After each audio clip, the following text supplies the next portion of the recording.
महाराष्ट्र गवळी समाज संघटनेच्या वतीने राज्यस्तरीय बैठक संपन्न। राष्ट्रीय समन्वयक व माजी गृहमंत्री हंसराज अहिर यांच्या उपस्थितीत सदर बैठक संपन्न।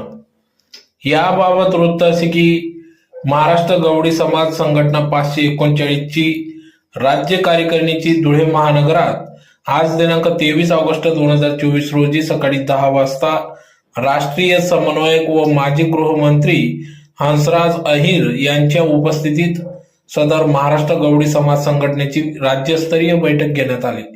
सदर ही बैठक धुळे शहरातील कानोश्री मंगल कार्यालय या ठिकाणी पांजरा नदी किनारी पार पडली। तर राज्यातील सर्व जिल्ह्यातील सुमारे 400हून अधिक कार्यकर्ते पदाधिकारी गवळी समाज बांधव या ठिकाणी उपस्थित होता। तर कार्यक्रमाच्या सुरुवातीला प्रतिमा पूजन दीप प्रज्वलन करून